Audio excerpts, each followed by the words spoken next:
Next, we should have baking scheduled, but in order to bake anything, we need some kind of a baking plane. We're gonna be baking textures, so the plane is must-have. That's where the proxy comes into play.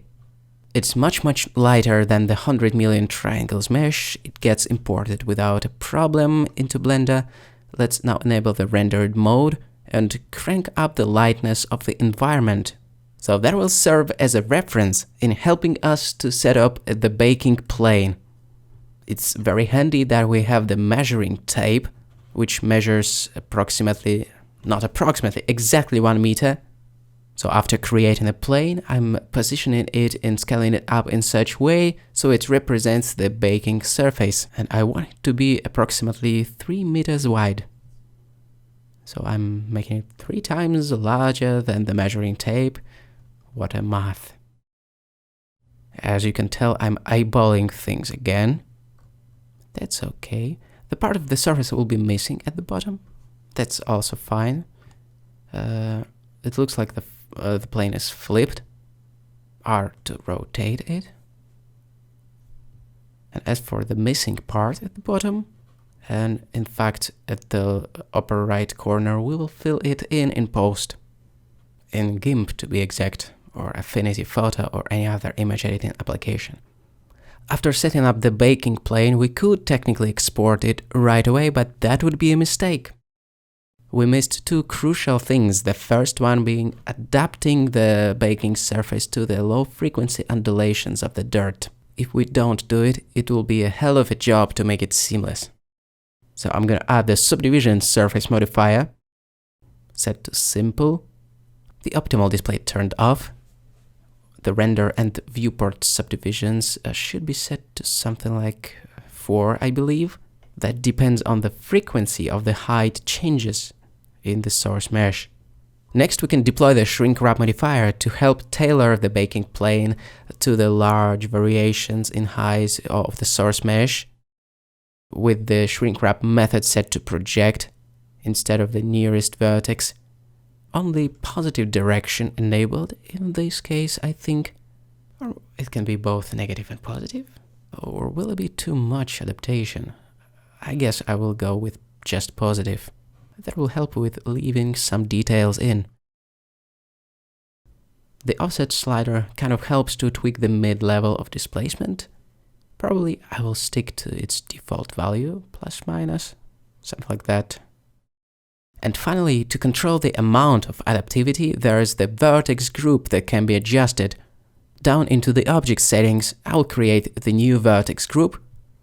Then I will tab into the edit mode to gain access to the vertices, so we can adjust their weights. The full weight of 1 meaning full effect of the shrink wrap modifier, so let's try something like 0.5.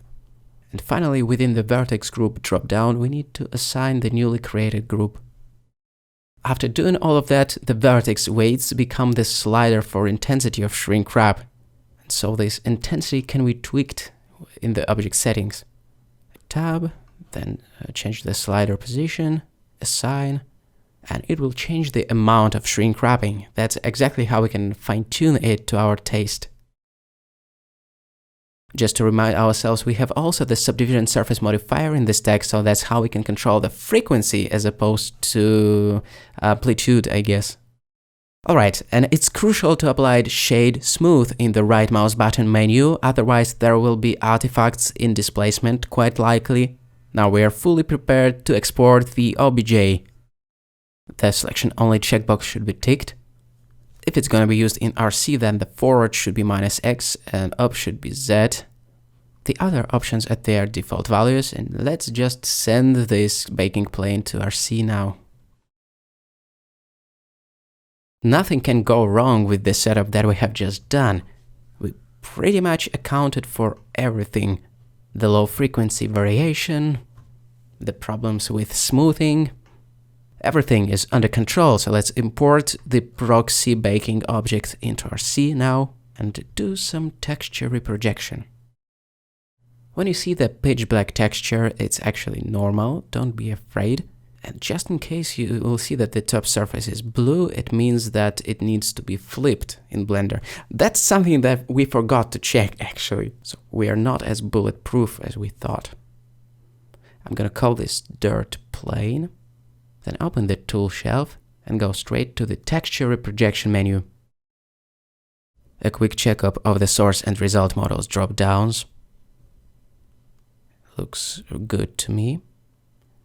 Everything else set to automatic and enabled. The source layer for texturing is coloring, actually, because we just have vertex colors in our source mesh. Pressing the reproject button to finish the job shouldn't take awfully long. Again, the blurry parts will get fixed as soon as possible by cloning. Spoiler alert. Wow, the rest of the texture, the OK part of the texture, looks very detailed to me. Like, the resolution is much better than I expected, actually. Even though there was a hell of a lot of polygons, it's still surprising to see vertex colors such detailed. I will delete the blank texture and let's check what we have. Whoa, a nice worm lying there. Let's check the displacement texture as well. It's the predator vision of the worm. Don't worry about that, it's just how RC sees it. This is the predator LSD vision, I guess, aka the normal map. So everything is in place.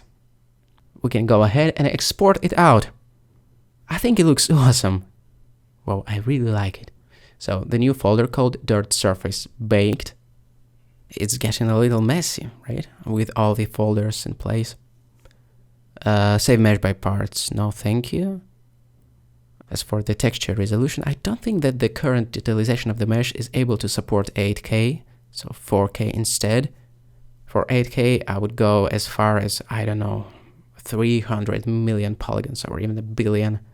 The displacement should be EXR, 32-bit format, because it needs to contain negative values as well as positive, and EXR is able to hold such values. Alright, awesome. So we have turned the 3x3 meters wide photoscan into a set of PBR textures. What we need to do next to make it really usable and versatile is make it seamless. So in the next video, we will learn how to make such PBR surfaces tileable in GIMP.